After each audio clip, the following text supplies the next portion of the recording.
Janasena party నడుపుతున్నప్పుడు start చేసిన సినిమాలు ఇవన్నీ. వాటి నేపథ్యంలో ఎలక్షన్స్ అయిన తర్వాత పదవి బాధ్యతలు తీసుకున్న తర్వాత గవర్నమెంట్లో భాగస్వామ్యం తీసుకున్న తర్వాత చాలా కొంచెం ప్రత్యేక పరిస్థితుల్లో సినిమా చేయడం జరిగింది. సో ఈ సమావేశానికి వచ్చేసిన మీ అందరికీ పేరు పేరున నా హృదయపూర్వక ధన్యవాదాలు. సో మీరు అడగదలుచుకుంది ఏంటంటే మన ప్రింట్ మీడియా నుంచి కాబట్టి మీరు మాట్లాడండి సార్, ప్లీజ్ ఆస్క్. మీరు మాట్లాడతారా? సనాతన ధర్మానికి సినిమాకి సంబంధం ఉంది కదా సార్, మీరు ఎప్పటి నుంచో ఈ మధ్య సనాతన ధర్మాన్ని అంటే ఇదేంటంటే మెయిన్గా ఇందాక అందరికీ ఇంటర్వ్యూస్లో అదే చెప్తున్నాను, ఇది ఆంధ్రప్రదేశ్కి చాలా కీలకమైనది అది ఈ పర్టికులర్ సినిమా. ఎందుకంటే కోహినూర్ డైమండ్ ప్రపంచవ్యాప్తంగా ప్రసిద్ధి, దాని చుట్టూ దాని రక్త చరిత్ర కూడా తెలుసు. అది అలాంటి కోహినూర్ డైమండ్ మన విజయవాడ కృష్ణానది తీరం దగ్గర మనకున్న కొల్లూరు ఒకప్పుడు వజ్రాల గనులు ఉన్నాయి, అక్కడ దొరికిన వజ్రం. అలాగే మన మచిలీపట్నం విపరీతమైన అంతర్జాతీయ స్థాయిలో ఎక్స్పోర్ట్ ఇంపోర్ట్కి లావాదేవీలకి చాలా నిలయం అది. సో అలాంటి చోట జరిగే కదా ఇక్కడ జరిగిన ఈ కోహినూర్ వజ్రం వెళ్ళి ఫైనల్గా కులీ కుతుబ్ షా నుంచి మొఘల్ ఎంపరర్ దాకా వెళ్ళి మొఘల్స్ పాలనలో దట్టు ప్రత్యేకించి ఒక నియంతగా ఉన్న సొంత తమ్ముడిని కూడా సొంత అన్నయ్యని కూడా చంపి దారా సిక్కుని చంపేసిన ఔరంగజేబ్, తండ్రిని ఖైదులో పెట్టించిన ఔరంగజేబ్, అలాగే హిందువుగా బతకాలి అంటే పన్ను కట్టాల్సిన సమయం, అలాంటి పరిస్థితుల్లో తీసుకొచ్చి దేవాలయాలు కూల్చేసిన ఔరంగజేబ్, అలాంటి ఔరంగజేబ్ ఆసీనుడైన ఆసనం మీద నెమలి సింహాసనం మీద ఉన్న కోహినూర్ని హీరో పాత్ర ఇవ్వబడుతుంది, అది తీసుకురమ్మని అది అసైన్ చేయబడతారు. సో అది నాకు ఇంట్రెస్టింగ్ అనిపించి సినిమాని ఒప్పుకోవడం జరిగింది. ఇది దాదాపు 3-4 సంవత్సరాలు క్లోజ్ టు 5 years పట్టింది. 2 కరోనా వేవ్స్ బాగా ఇబ్బంది పెట్టినాయి. ఫైనల్గా వచ్చేటప్పటికి మన మ్యాన్ మేడ్ డిజాస్టర్ గత ప్రభుత్వం చేసిన సమయంలో కరెక్ట్గా సినిమా చేద్దాం అనుకున్న సమయంలో చంద్రబాబు గారిని చేసేయడం, నన్నేమో వైజాగ్లో ఇబ్బందులు పెట్టేయటం, వీటన్నిటిలో చాలా డిఫికల్టీస్ వచ్చింది సినిమా పూర్తి చేయడానికి. ఫైనల్గా గవర్నమెంట్ మారిన తర్వాత చేద్దాం అనుకుంటే చేసే టైంకి అడ్మినిస్ట్రేషన్ 6 months తర్వాత కరెక్ట్ ఇక్కడ ఈ ఆఫీస్, ఈ క్యాంప్ ఆఫీస్ కొత్తపేట దూరంలో ఉన్న ఈ మిడ్ వ్యాలీ ఏరియాలో సెట్ చేసి రోజుకి కుదిరినప్పుడల్లా 7 to 9 మార్నింగ్ షూటింగ్ చేస్తాం. ఎప్పుడన్నా సండేస్ కుదిరితే ఒక రోజు ఒక 9 గంటలు చేయటం అలా జరిగింది. సో ఫైనల్గా సినిమా ఫినిష్ పూర్తయింది. ఈ కైండ్ ఆఫ్ యాక్షన్ అడ్వెంచర్, అలాగే ఈ చారిత్రాత్మక నేపథ్యం కాబట్టి కొంత జిజియా మీద ఒక రివోల్ట్ ఎలా ఉంటుంది అంటే, ఒక హిందూగా నువ్వు వెళ్తున్నాలంటే క్యూలో నుంచొని for being Hindu you have to pay tax. So అలాంటి ఇంట్రెస్టింగ్ ఎలిమెంట్స్ ఉన్నాయి. And it's more of a wholesome entertainer తప్ప దీంట్లో ఏ విధంగా పొలిటికలైజ్ అనేది ఏముండదు. ఇట్స్ ఫ్యామిలీ ఎంటర్టైనర్ కాదు. ఇది నేను చేయటం వల్ల దీనికి ఇంకేదైనా రంగులు ఆపాదించబడతాయో నాకు తెలియదు కానీ, బట్ నేను మటుకు సినిమా చేసినప్పుడు it is beyond politics. So దాంట్లో ధర్మం అనేది ఒక ఎలిమెంట్.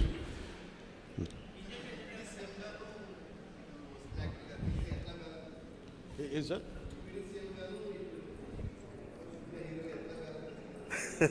Quiet challenge.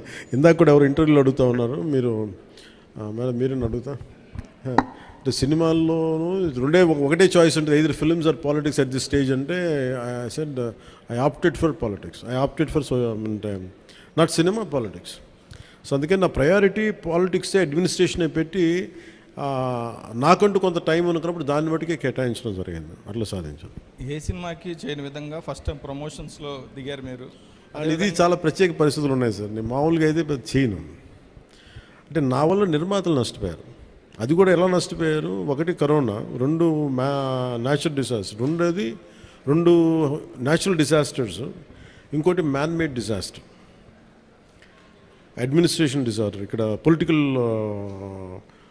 ఇది ఇక్కడ. సో మూడిటికి నిర్మాతలు బలైపోయారు.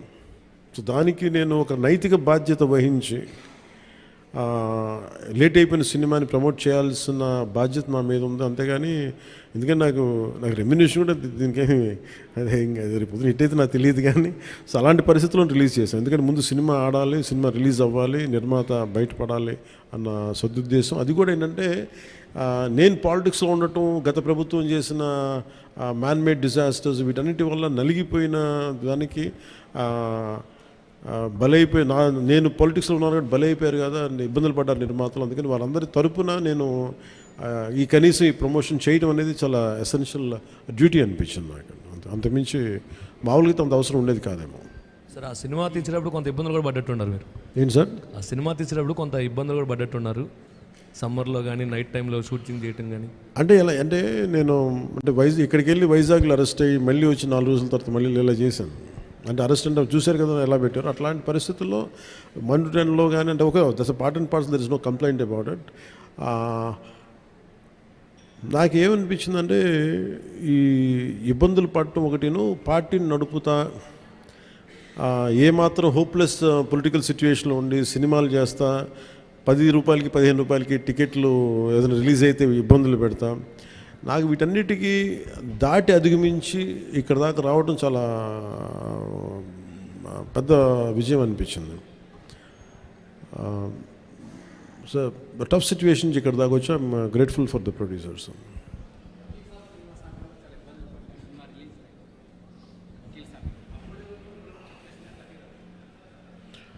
అంటే అన్నీ ఆర్గానిక్ ఉంటాయి కదండి, ఏదన్నా సహజంగా ఉంటాయి, కొన్ని ఇబ్బందులు ఉంటాయి, జరుగుతూ ఉంటాయి. అంటే నాకేంటంటే నేను సినిమాని ఇప్పుడు అంటే నేనది ఇప్పుడు మనం చాలాసార్లు నేను ప్రతి సభలో కూడా చెప్తాను, ప్రతి చిన్న పనికి కూడా ఒక చిన్నపాటి యుద్ధమే చేయాల్సి వస్తుంది. అంటే ఏది కూడా ఒక బస్సు ఎక్కాలంటే ప్రతి సగటు మనిషి చిన్నపాటి యుద్ధం చేసే వెళ్ళాలి, ట్రైన్లో వెళ్ళాలంటే చిన్నపాటి యుద్ధం చేసి సీట్ సంపాదించాలి. అలాగా ఒక సినిమా చేయాలన్నా ఏం చేయాలన్నా ఒక సంఘర్షణ లేకుండా ఏముండదు. అందుకని సంఘర్షణ జీవనంలో భాగం అయిపోయింది తప్ప నేను పర్సనల్గా నేను ఇవన్నీ సహజం అనుకుంటాను. అంతకుమించి will move on, but how well we can stand out, ఎలా నిలబడగలం దాని మీద ఉంటుంది ఆలోచన.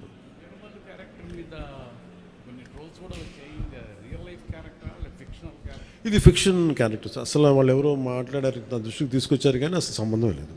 అది సర్వాయి పాపన్న గౌడ్ అని చెప్పి అసలు సంబంధం లేదు, దానికి దీనికి అస్సలు సంబంధం. ఇది వన్ ఈజ్ ఒక హై కాన్సెప్ట్. ఒకవేళ కోహినూర్ డైమండ్ని తీసుకొస్తే ఉంటుంది, దాన్ని కొర్లు మన ఈ మచిలీపట్నం పరిసర ప్రాంతాల్లో పెరిగే ఇలాంటి వాతావరణంలో పెరిగిన ఒకడికి ఈ బాధ్యత అప్పు చెప్తే నిజాం నవాబు ఎలా ఉండొచ్చు, ఈ హై కాన్సెప్ట్. దీంట్లో ఎక్కడా కూడా అది ఒక ఫిక్షస్ క్యారెక్టర్ తప్ప దాన్ని ఎక్కడా కూడా అసలు చారిత్రాత్మక ఆధారాలు ఉన్న పాత్ర అసలు కాదు, ఫ్రమ్ డే 1 నుంచి. It's very quite created character. Sir Bheemla నాయక్కి సంబంధించి అప్పుడు టికెట్ రేట్లు తగ్గించారు, అయినా సరే హిట్ అయింది. కానీ ఇప్పుడు టికెట్ రేట్లు పెంచారు. అంటే ఆ రోజు టికెట్లు రేట్లు తగ్గిస్తే నిరుత్సాహపడలా, ఈరోజు టికెట్ రేట్లు పెరిగితే కూడా ఆనందించట్లా. భగవంతుని ఏదిస్తే అది తీసుకోవడం అంతే తప్ప ఈరోజు గవర్నమెంట్ ఉంది కాబట్టి అంటే ప్రత్యేకించి పవన్ కళ్యాణ్ సినిమాకి ఇస్తే నేను ఖచ్చితంగా అది నేను ఆనందించేవాడిని కాదు. కానీ ఇది అందరికి ఇచ్చారు కాబట్టి దాంట్లో నాకు ఇవ్వకపోతే అది వివక్ష చేసినట్టు ఉంటుంది, అది కూడా తప్పవద్దు కదా. అందుకని I think it's part and parcel. ఆ రోజు అలా జరిగింది, ఈ రోజు ఇలా జరిగింది, అంతకుమించి దీన్ని వేరేలా చూడటానికి వెళ్ళలేదు. ప్రొడ్యూసర్ నష్టపోయాడనే దేనికి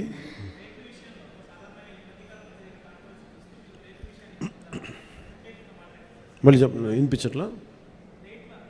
రేట్ల విషయంలో సినిమా టికెట్స్ రేట్ల విషయంలో ఖచ్చితంగా నేను నష్టపోయాను, నిర్మాతలు నష్టపోయారు. ఒక 5 రూపాయలు రావాల్సిన చోట రూపాయి వస్తే దట్స్ ఓకే అనుకున్నాం.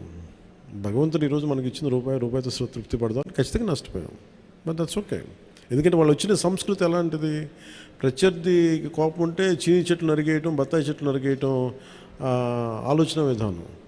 అలాంటి వాళ్ళకి ఆర్థిక మూలాల మీద కొట్టడం సహజం కాబట్టి, అది మనం యుద్ధంలో దిగాం కాబట్టి, మనం పాలిటిక్స్లో ఉన్నాం కాబట్టి part and parcel that's will take it forward. దాన్ని వెనకడిగే తీసలేదు, దాన్ని part and parcel we have to accept it.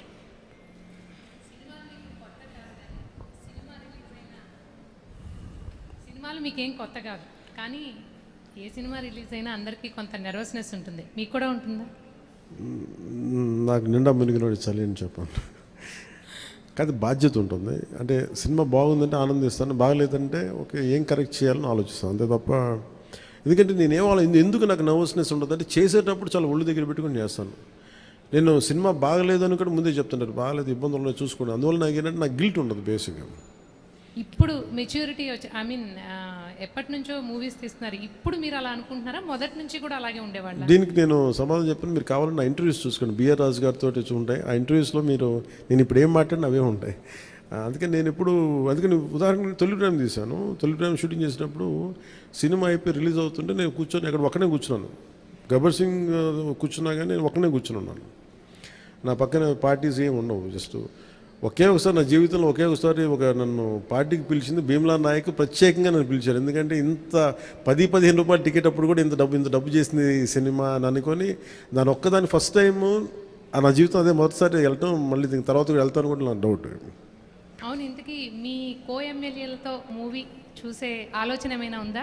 మీ ఎమ్మెల్యేలతో కో-ఎమ్మెల్యేలతో మూవీ చూసే ఆలోచన, ప్రపోజల్స్ ఏమైనా ఉన్నాయా? నేను ఎప్పుడు అట్లా ఆలోచించలేదండి. అసలు ఇప్పుడు చెప్తే ఇప్పుడు ఐడియా వచ్చింది, బాగానే ఉందనిపిస్తుంది. ఎందుకంటే అసెంబ్లీలో సగం మంది మీ ఫ్యాన్సే కదా. మేబీ మా ఎమ్మెల్యేస్ అందరికీ, మా కూటమి ఎమ్మెల్యేస్ అందరికీ ఖచ్చితంగా దీన్ని ప్రత్యేకమైన షో అయితే వేస్తే వాళ్ళు కోరుకుంటే ఖచ్చితంగా, అంటే నేను ప్రమోట్ చేసుకునే ఇబ్బందిగా ఉంటుంది కానీ ఖచ్చితంగా వాళ్ళందరూ అడిగితే మన హరిప్రసాద్ కానీ ఖచ్చితంగా I think will organise an exclusive screening for them. అందరికీ మనసులో ఉంది కానీ బయటకు అడగలేకపోతున్నారు. సో మీ ద్వారా వచ్చింది కానీ ఖచ్చితంగా నేను అడ్రస్ చేస్తాను. Thank you.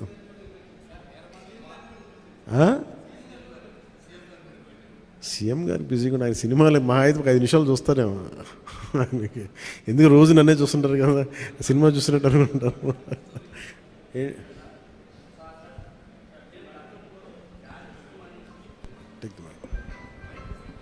హలో, జానీ సినిమాని గతంలో మీరు డైరెక్ట్ చేసి ఆ టైంలో కొంత ఫ్లాప్ అనే ఇబ్బందికరమైనటువంటి వాతావరణాన్ని కలిగించుకున్నారు. ఈ సినిమాలో మీరు లాస్ట్ క్లైమాక్స్ మీరే డైరెక్ట్ చేశారని చెప్పేసి చెప్తున్నారు. దానికి అప్పటికి ఇప్పటికీ ఏంటి, ఎలాంటి చేంజ్ మీరు గమనించారు? అలాగే అంటే నేను జానీ నిన్న కూడా చెప్పాను. అంటే నాకు ఏమనిపించిందంటే ఒక సినిమా తీసేటప్పుడు చాలా నలుగుతూ ఉండే. నేను చెప్పేది సినిమా అనేది ఒక్కటే కష్టపడేది కాదు, ప్రతి ఒక్కటే ఈవెన్ ఒక చిన్నపాటి ఉపాధి శ్రామికుడు కూడా కష్టపడతారు, యుద్ధం చేయాలి పట్టుకోటి కోసం. సినిమా ఏంటంటే చాలామంది డబ్బులు చాలా గ్లామరస్గా కనిపిస్తుంది ఫిల్మ్ ఇండస్ట్రీ.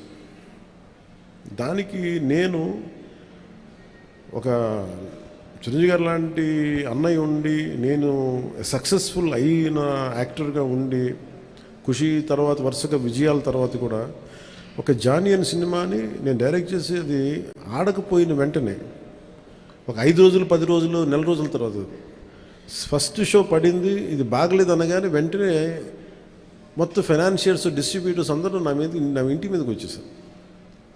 మాకు డబ్బులు రావట్లేదు, ఇప్పుడు ఏం చేస్తామని. నా క్వశ్చన్ ఏముందంటే, మీకు డబ్బులు ఇచ్చినప్పుడు నాకు ఎప్పుడు ఎక్స్ట్రా ఇవ్వలేదు కదా, ఇప్పుడు డబ్బులు పోయినప్పుడు అది ఉండదు అక్కడ. సో నేను కంప్లైంట్ చేయట్లేదు. అంటే నాకు ఏమనిపించిందంటే, ఫస్ట్ టైము నాకు చాలా ఒక కాలం మాకు చెప్తున్న అన్ని బంధాలు ఆర్థిక బంధాలు నాకు అది గుర్తొచ్చింది. నేను ఆ రోజు మొత్తం నా రెమ్యునరేషన్ తీసుకోలేదు, ఇచ్చేసాను. నాకేమనిపించిందంటే ఒంటరితనం అనిపించాను.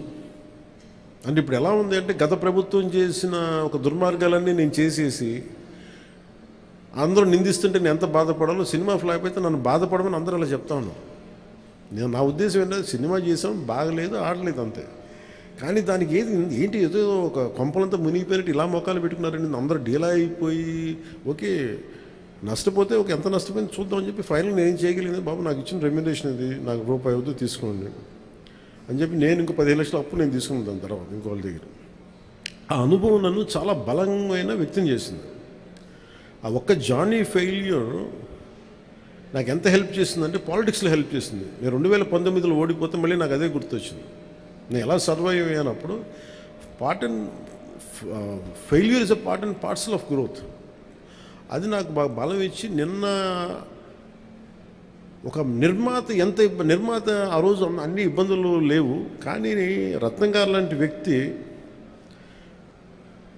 ఒక చిన్నపాటి మేకప్ అసిస్టెంట్గా ప్రారంభించిన వ్యక్తి అంచెలంచెలుగా శంకర్ లాంటి వాళ్ళతో సినిమా తీసి పాన్ ఇండియా సినిమాలు తీసిన వ్యక్తి ఈ రోజున సినిమా రిలీజులకి ఇబ్బంది పడతా ఉంటే నాకు అనిపించింది చాలా బాధేస్తుంది. ఇది నాకు అందుకే నేను దగ్గరుండి ఈ సినిమాని ప్రేక్షకుల దగ్గర తీసుకెళ్ళాలనేది నిర్ణయించుకున్నాను. సో నాకు అందుకు అనిపించింది అనమాట. అందుకని నా జానీ అనేది ఎందుకు వచ్చిందంటే ఇంత ఫీబుల్గా ఉంటారు. అంటే మనీ దగ్గరికి వచ్చేటప్పటికి అందరూ నువ్వు చస్తావో పెడతావో తెలియదు కానీ మాకు ఇలా కట్ట అందు ఒకసారి ఇర్లాజికల్గా ఉంటుంది. సో అలాంటి సమయంలో నాకు ఆయన అండగా నిలబడాలి. అందుకని that's reason why I quote. అందుకని క్లైమాక్స్ ప్రత్యేకించి నేను ఎందుకు చెప్పానంటే అప్పుడు నేను ఒక కొన్నిసార్లు నేను బుల్డోజ్ చేసుకుని వెళ్ళాల్సింది. కొన్నిసార్లు రైట్ నిర్ణయం మన మనసుకు తెలుస్తుంది యాజ్ అ ఫిల్మ్ మేకర్గా. కొన్నిసార్లు పక్కన వాళ్ళు మాటలు నేను లాస్ట్ ఎప్పుడు పక్కన వాళ్ళ మాటలు విన్నాను. కానీ ఈ ఫిల్మ్కి వచ్చేటప్పటికి ఈసారి ప్రత్యేకించి ఎట్టి పరిస్థితుల్లో నేను పాలిటిక్స్లో ఉన్నాను, సినిమాలు బాగా చేయడేమో అన్న సందేహం ఎక్కువ మందికి ఉంటుందని చెప్పి ప్రత్యేకించి శ్రద్ధ పెట్టి చేశాను. సో క్లైమాక్స్ కూడా ఎందుకు చేశానంటే నేను చాలా సంవత్సరాలు అయిపోయింది యాక్షన్ కొరియోగ్రఫీ చేసి. రియల్ లైఫ్లో వీళ్ళతో గొడవలు పడుతున్నాను, సినిమాల్లోనూ యాక్షన్ కొరియోగ్రఫీ చేశాను. సో ప్రత్యేకించి ఆ particular episode it's close to my heart. చిన్నప్పుడు ఎప్పుడో పుస్తకాల్లో చదువుకున్నాం, హిందూగా బతకాలంటే జిజియా పన్ను కట్టాలి. సో ఆ బాధ ఏదో ఉండిపోయినట్టుంది ఎక్కడో. సో అది ఆ వెంటౌట్ తీసుకున్న అవకాశం దొరికింది, ఐ యూజ్డ్ ఇట్ అంతే. సార్ మనం చూసుకున్నట్లయితే లేదు తీసుకుని సార్ అన్నీ బాగుంటే తీసుకుంటాను. మనం ఈ మధ్యకాలంలో చూసుకున్నట్లయితే నిర్మాతలకి కొంతమందికి మాత్రమే థియేటర్లు ఉండిపోయినాయి, వేరే వాళ్ళ సినిమాలకి ఇబ్బంది పడుతున్నారంటూ కూడా కొంత కాంట్రవర్సీ వచ్చినటువంటి పరిస్థితి సినిమా పరిశ్రమ విషయంలో. అదే రేట్ల విషయంలో కావచ్చు, థియేటర్స్ దాని విషయంలో. మీకు కూడా అలాంటిది అంటే థియేటర్స్ సరిగ్గా లభించకపోవడం, కొంత నిర్మాతలు ఏమన్నా ఇబ్బంది పెట్టే అవకాశం ఉంటుందా గతంలో లాగా? అది ఎప్పుడు అలా పెడతారని నేను ఎప్పుడు అనుకోను. ఎందుకంటే థియేటర్స్కి ఫీడింగ్ కావాలి, బేసిక్ సైన్స్ అది ఎవరు అలా చేస్తారు నేను అనుకోను. కానీ ఒకసారి కొన్ని అనుకోని పరిస్థితులు వస్తూ ఉంటాయి, అది పెద్ద మనసు వదిలేయటం అంతా. సార్ ఇప్పుడు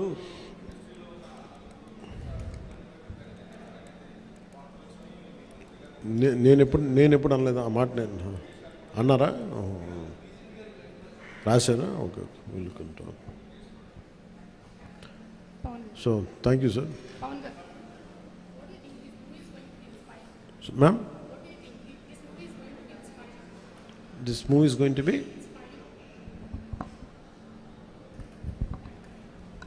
What do you think? This movie is going to be inspiring by your role? అంటే ఇన్స్పైరింగ్ ఇవన్నీ నేను చెప్పలేను, కానీ I feel it is a wholesome entertainer. Once you get in to screen, it will entertain you, it will hold on to you, and it will, by the time you come out of theatre, you'll feel good about the film. That's what I felt. Maybe I hope the experience will be the same to everybody. Yes sir. Part 2 20% shooting chesam. We had done 20 to 30%.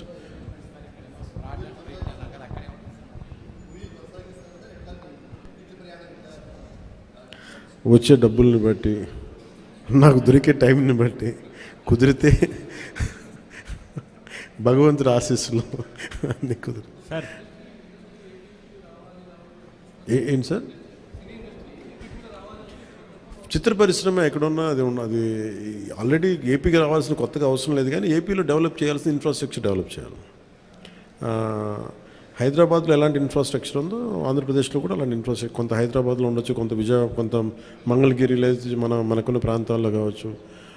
It depends పరిస్థితులు ఎక్కడ బాగుంటాయని దానికి తగ్గట్టుగా infrastructure అయితే develop చేయాలి. Film making schools చాలా develop చేయాలి.